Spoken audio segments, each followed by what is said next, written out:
My husband died at sea while saving his true love. By the time I was notified, his body had almost been entirely devoured by fish.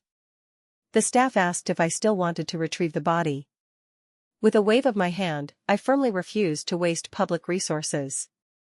Armed with the certificate from the police, I immediately proceeded to cancel my husband's household registration. After contacting my husband's lawyer, I finally couldn't hold back my laughter. Late at night, I opened a bottle of champagne.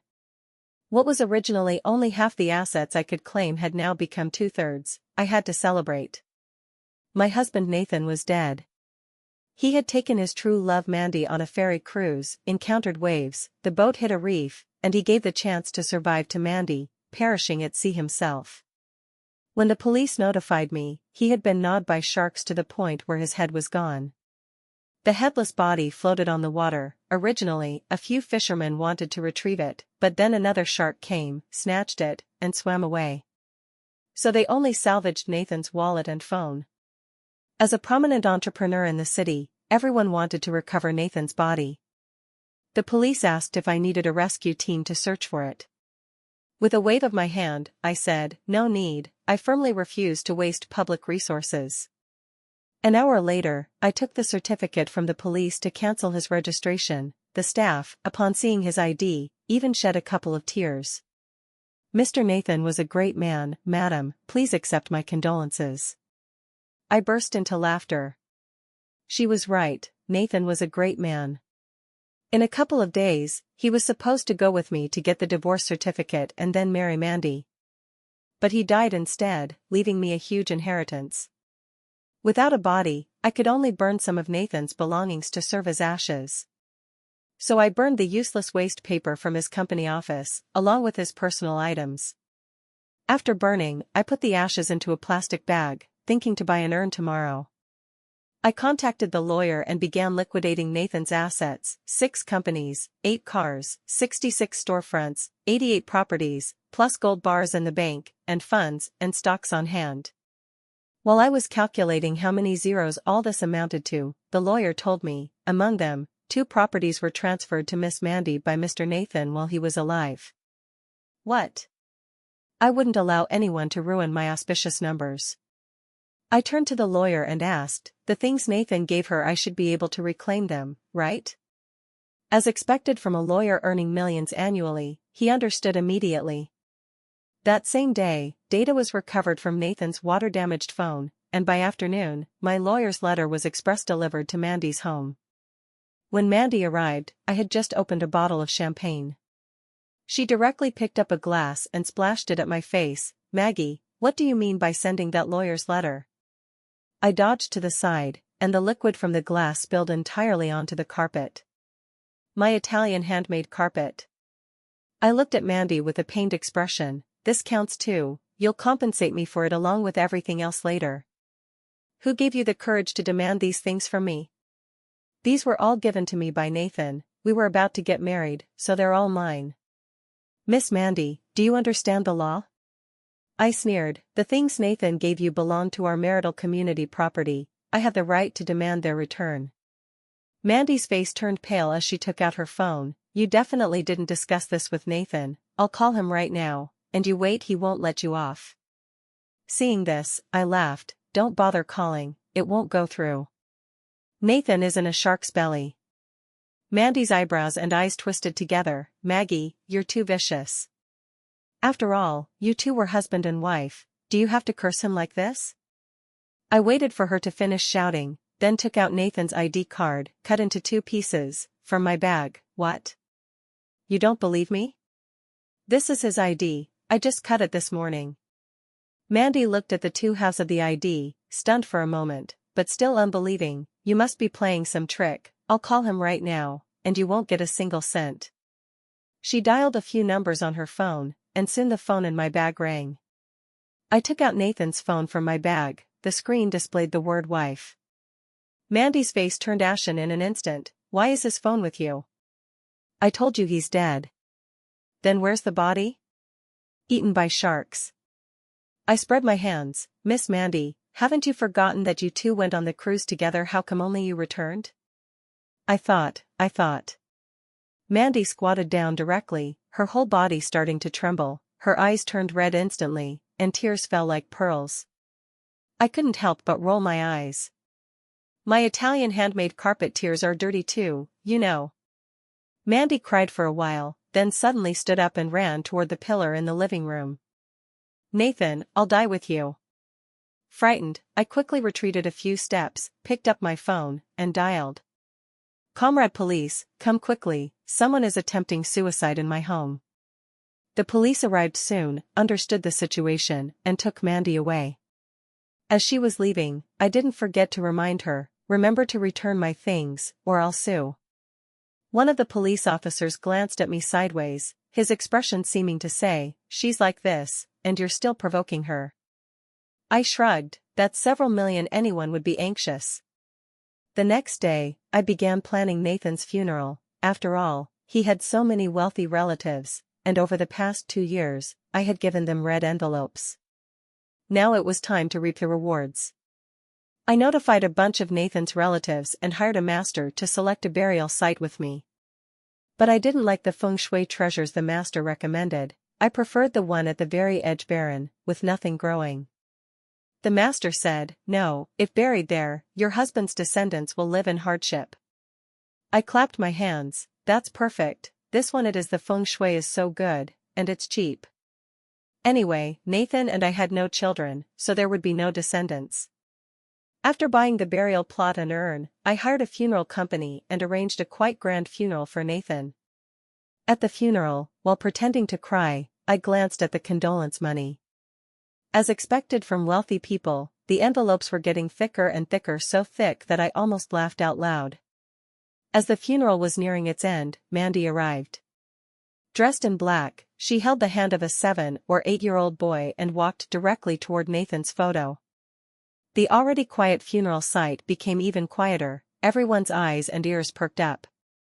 Lucas, Mandy's voice sounded weak, kneel down. This is your father. As the boy was about to kneel, I ran over and helped him up.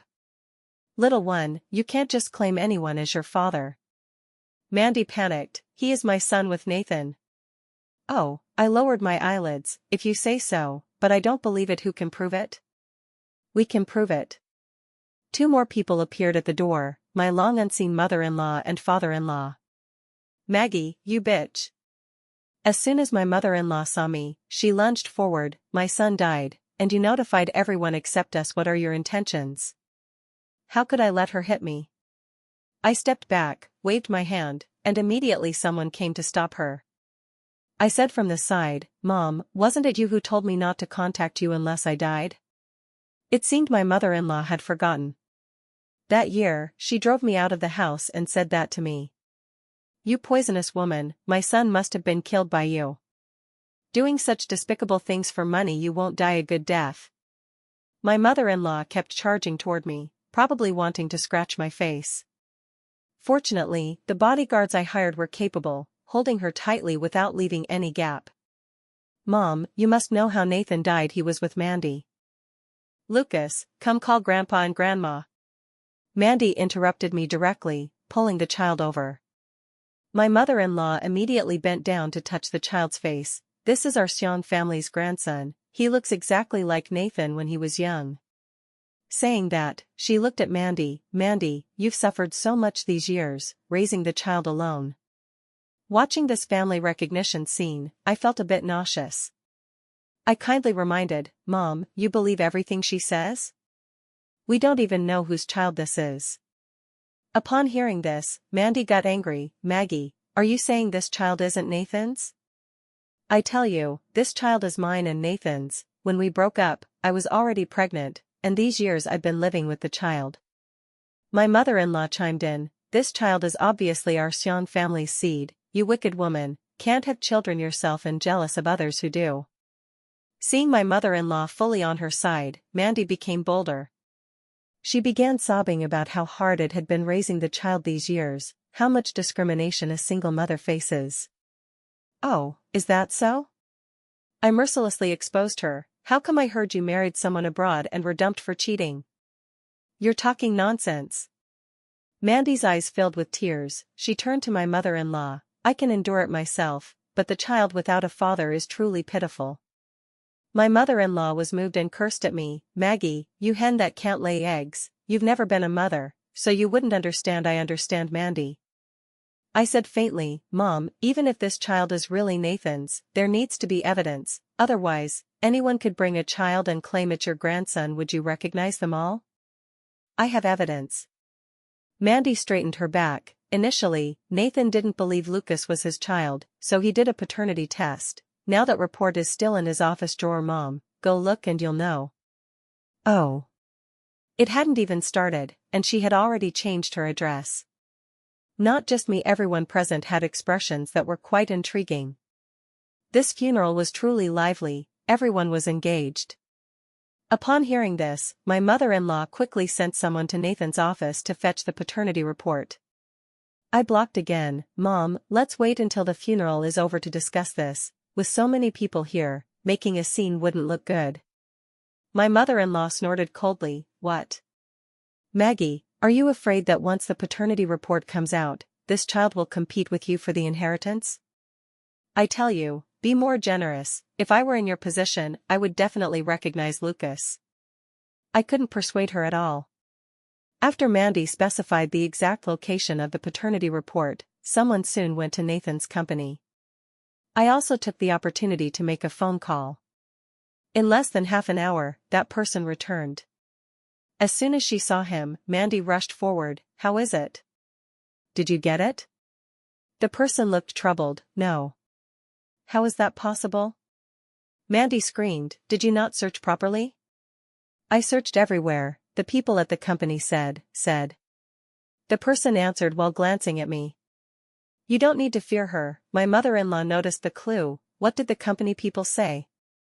They said the madam had burned those things long ago. Oh, blame me. I stepped forward. I was afraid of being reminded of him by his things, so I burned all of Nathan's belongings, but I didn't see any paternity report inside. Mandy's face darkened, and she lunged at me to hit me. Maggie, you poisonous woman. You did it on purpose. You don't want my son to return to the Seong family. Her appearance was terrifying, scaring my bodyguards to quickly stand in front of me. Mandy, don't act like a mad dog, not to mention I didn't see that paternity report. Even if I did, how would you prove it's real? You didn't even retrieve Nathan's body, how can I prove it's real? Mandy shouted at the top of her lungs, Maggie, you're truly petty, you want to monopolize Nathan's inheritance. My mother-in-law originally didn't know that I had refused to retrieve Nathan's body from the sea. With her crying like this, everyone now knew. My mother-in-law's face darkened. Why didn't you retrieve my son? You couldn't even let him rest in peace. On what basis do you inherit his assets? On the basis that I'm his wife.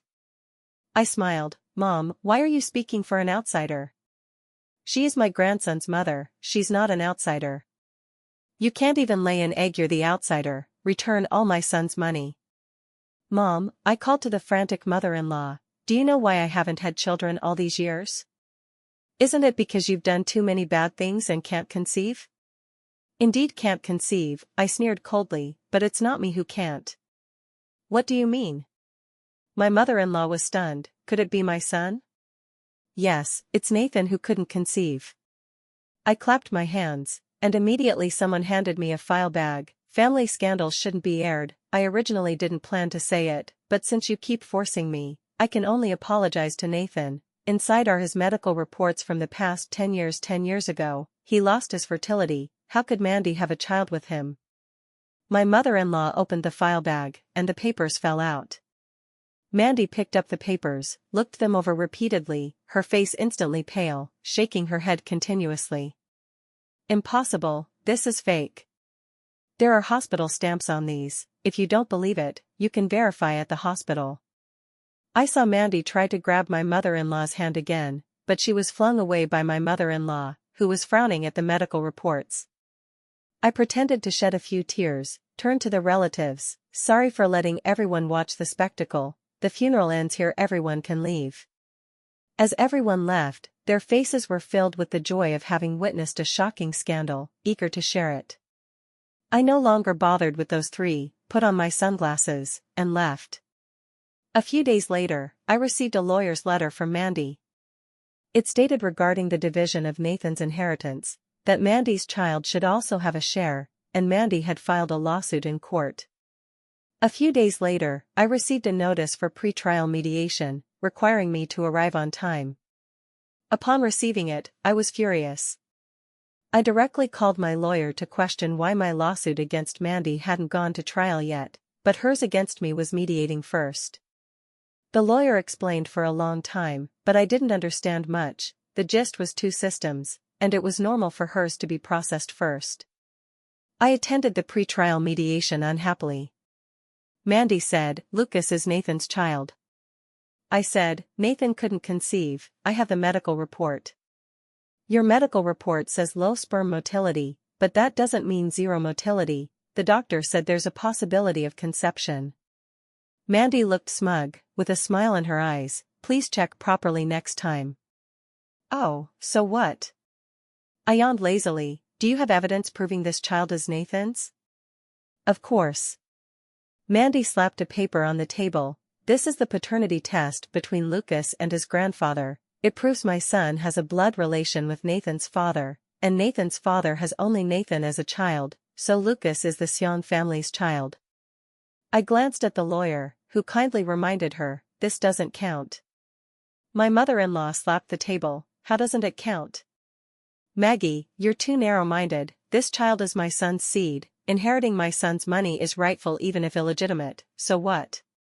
It's normal for men to have a few outside. Besides, this child is not only Nathan's but also yours. In a way, having a child is so fortunate."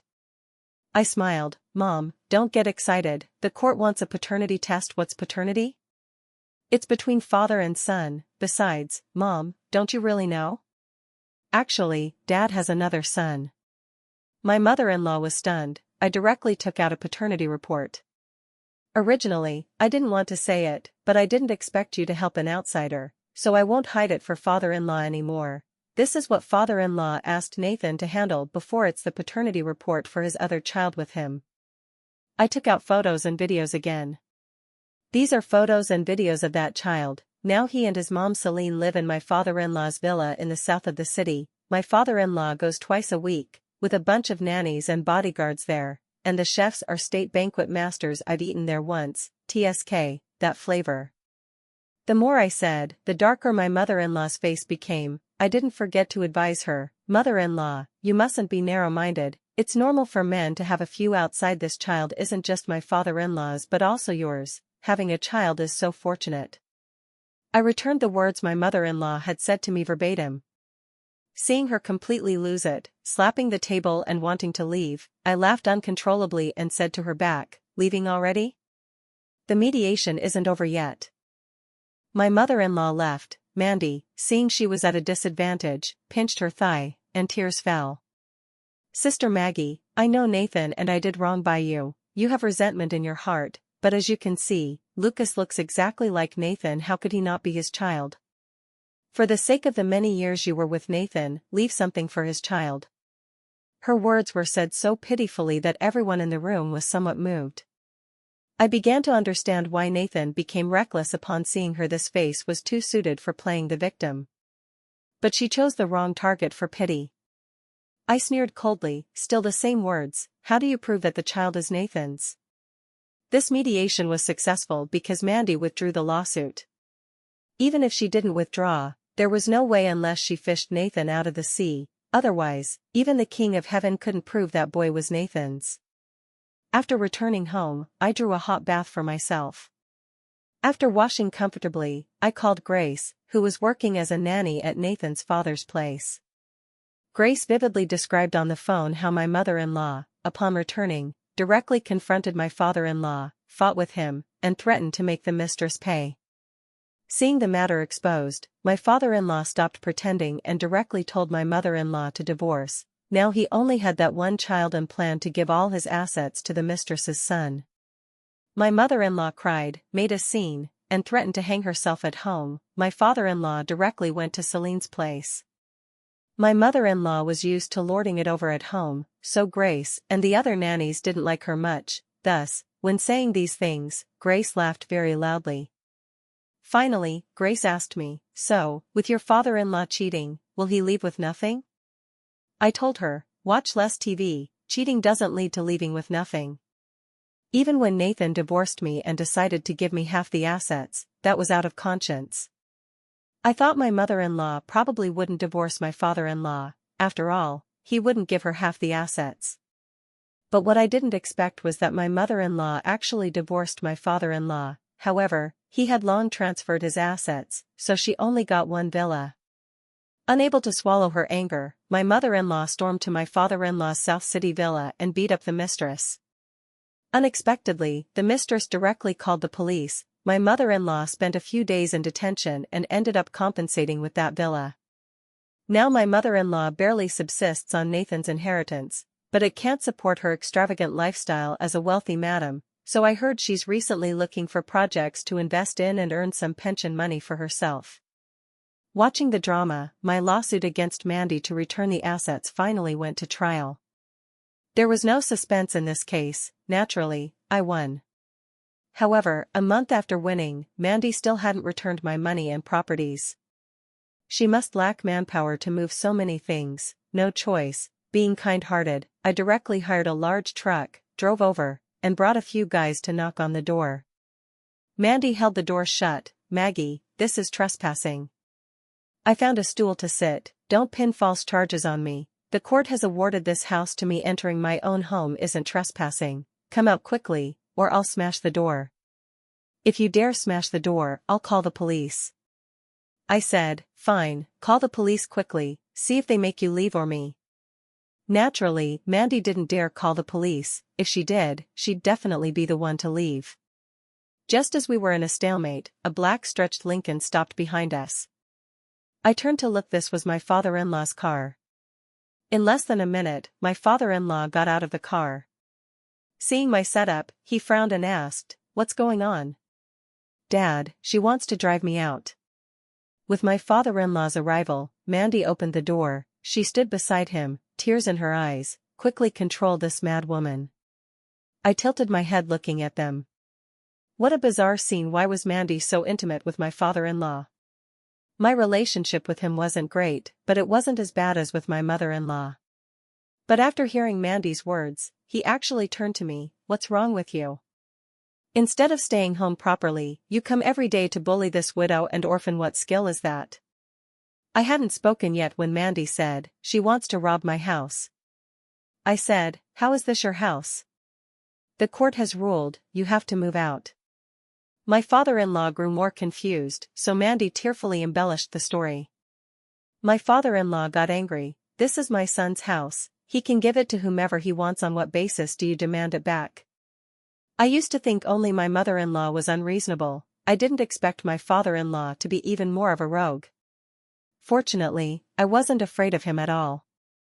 I rolled my eyes. "This house was bought after Nathan and I married. It's our marital property. He gave it to her without my consent, so I can reclaim it. The court awarded it to me. What's the use of you disagreeing? If not, we can litigate again." My father-in-law was intimidated by my demeanor. Mandy looked aggrieved at my father-in-law. "Dad, I have no money. If I return the money and house to her, how will Lucas and I live?" My father-in-law pondered for a moment, spread his hands to me. "How much?" "I'll pay for her." Hearing this, I was very surprised. I took out the ledger from my bag. My father-in-law looked page by page, finally with a livid face. "Maggie, have you gone mad with poverty? Even a 1 yuan bottle of mineral water is included." I also acted aggrieved. "Even a small fly is meat. This money is all my hard-earned." After reviewing the ledger, my father-in-law threw it to his secretary. "Transfer the money to her later." I quickly thanked. "Thank you, Dad." "Nathan is dead, don't call me Dad." "All right, thank you, Uncle." My father-in-law looked at Mandy and said to her, "Move to my place today, return this house to her." Mandy wanted to say something, but my father-in-law glanced at her and said very dominantly, "My place is better than here. Lucas is my biological grandson. Even if the law doesn't recognize it, I do. My will definitely includes his name." Mandy thought about it and obediently made space for me. She wasn't stupid. after all, my father-in-law's assets were several times Nathan's. Watching her happily load things onto the car, I kindly reminded, Mandy, there's no free lunch, I advise you to think carefully before moving there. Mandy's mouth curled up wildly, you're just sour grapes because you can't have them, after all, no matter how rich Nathan was, he was just a second-generation rich. How can he compare to his old man? Pity you have no child, even if the old man has an accident, you won't get a cent of the assets. After Mandy finished packing everything, she generously invited me to inspect the house. I sat on the sofa without moving and suddenly asked her, Mandy, before you went abroad, you already knew you were pregnant, right? Nathan's family liked you so much, and you two loved each other so deeply. Why did you separate? I remember when Mandy just returned to the country, Nathan didn't sleep that whole night, tossing and turning in bed checking his phone, afraid of missing any message. This sentence must have touched Mandy's sore spot. She withdrew her smile, looking somewhat panicked on her face. What does this have to do with you? Nathan is dead, why are you inquiring about this? I smiled, nothing, just feel like you'll come back begging me. Mandy laughed loudly as if hearing a joke. It's not certain who will beg whom. Half a year later, Mandy indeed came. She knelt before me, crying hoarsely, Maggie, please save my son, only you can save him. She crawled toward me, grabbing my pant leg, Nathan's dad wants to kill him and has imprisoned him, I really have no way, please help me. I sipped my tea and asked, what's going on? It turned out my father-in-law's current child was ill and needed a kidney transplant, but my father-in-law didn't match, Mandy's child's genes did match, so that's why he took her to his villa. At first, Mandy thought she was elevated by her son, but the situation gradually spiraled out of her control. Her child always had inexplicable injuries, even walking on the road, there would be falling objects from high places until Mandy learned that my father-in-law's child needed a kidney transplant. She understood the abnormalities during this time. She originally wanted to take the child and leave, but my father-in-law noticed. He used bodyguards to stop the child and directly drove her out. Then you shouldn't beg me, you should report to the police. I sincerely suggested. I did report, it was useless. Mandy cried. When the police went, my father-in-law's attitude became very good, even allowing her to take the child, but Mandy's son had been spoiled by my father-in-law during this time, knowing that leaving Grandpa wouldn't mean such a good life, and refused to leave no matter what. So I can only come to you. Mandy had tears and snot all over, please help us, after all, Lucas is Nathan's flesh and blood. Why should I help? This is your and Nathan's child, not mine and Nathan's. I adopted an indifferent attitude. Unexpectedly, Mandy said, because Nathan loved you. Mandy told me that the person Nathan always loved was actually me. His decision to divorce me and be with Mandy, doing those things to disgust me, was because he had a terminal illness. Nathan didn't have much time left, he didn't want to hold you back. Mandy recounted Nathan's love for me, but I listened without much emotional fluctuation. I knew he loved me.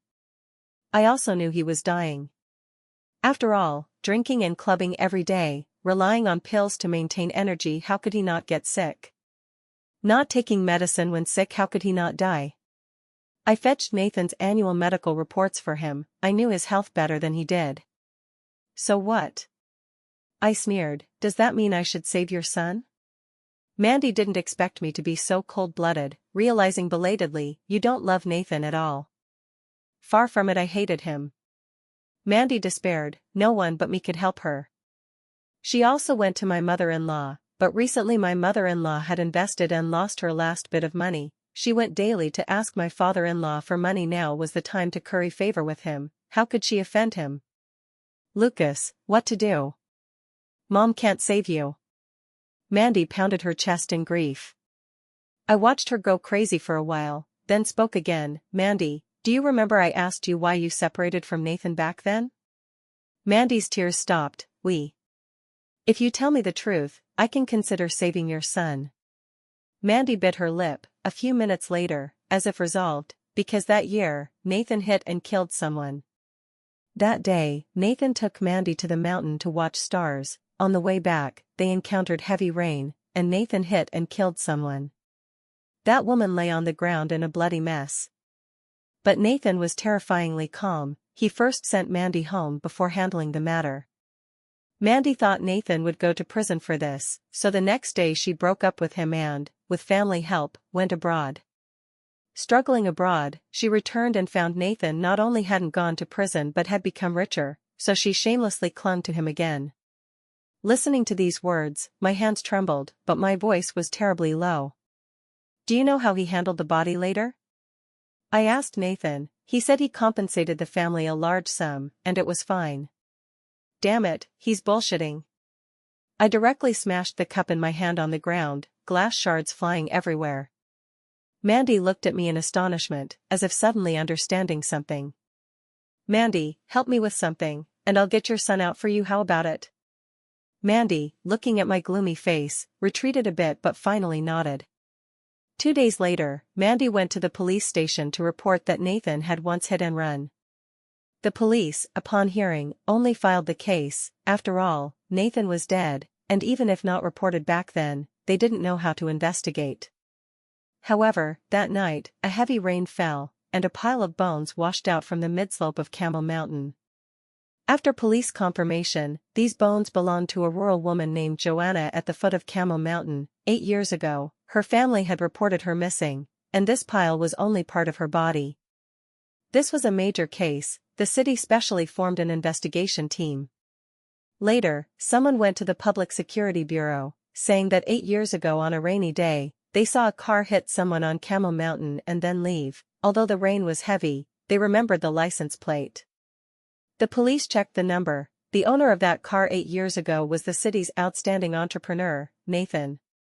2 weeks later, Nathan's parents were arrested for aiding their son in hit and run and cruelly disposing of the victim's body. They threw parts to the mountain, river, and garbage dump. Too much time had passed, only the mountain part remained. Thus, the whole truth came to light.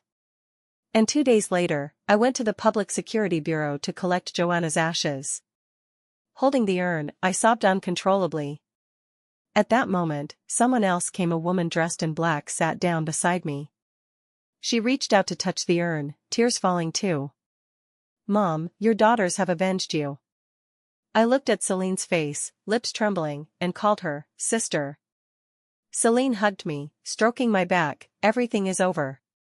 Joanna was my mother. That year, Dad had a high fever. It was raining heavily outside. Mom went out to find a doctor. But once she left, she never returned. Dad also died in the hospital without timely treatment. In an instant, our family's world collapsed. After burying Dad, my sister and I searched everywhere for Mom. Eventually, we heard someone had seen a luxury car hit my mom. When asked, that person said they missaw, perhaps not. I knew he was afraid of trouble. So using some legal means, my sister found out the car's license plate.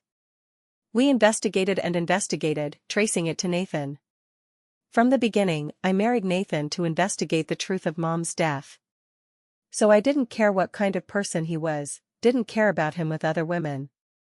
Lurking for 2 years, from Nathan's sleep talk, I finally pieced together Mom's whereabouts. I wanted to sue him but had no evidence. So my sister started contacting Nathan's dad. Nathan deserved to die. Even if he hadn't perished at sea, he would die from illness. If not illness, I would eventually send him to prison. In the end, the Sion couple was sentenced to death. The remaining Sion family assets were all inherited by my sister's child. My sister's child ultimately didn't find a suitable kidney donor and died in the spring of the following year. After learning this news, Mandy, unseen for a long time, jumped out again. Holding the previous paternity report, she kept saying her child was related to the Sion family and demanded a share of the assets. Unfortunately, my sister isn't me. Competing for assets with her requires strength. My sister wouldn't indulge Mandy like that. She just said one sentence, and that crazy woman Mandy quieted down. Do you really think your son's injuries back then were done by Richard? I heard he's just stabilized in elementary school. How about giving him some trouble? Mandy paled. It's a society ruled by law now. What can you do? Can't do much, just make you disgusted. Bullying a child, what skill is that? Fine, bully you. My sister spread her hands. Your family isn't as rich as mine, bankrupting you is easy. Mandy now lived and ate at her parents' home. Upon hearing this, her face turned ashen. No matter how unwilling, she could only obediently leave. But I'm very vengeful, so I contacted Mandy's ex-husband far abroad. Mandy's previous divorce wasn't because she cheated, it was because her ex gambled away all her money. I accidentally revealed to her ex that Mandy now lived at her parents' and they were quite rich. The next day, her ex returned to the country. I didn't hear much about the rest, only that later Mandy and her ex were both driven out of the home. On Qingming Festival, my sister and I went up the mountain to pay respects to our parents. We combined their two graves, which was also Dad's wish. That day the weather was fine, no rain. After kowtowing, a gust of wind blew over. The wind carried an unknown wheat fragrance, the scent on Mom. I thought, perhaps Dad was bringing the lost Mom to visit us.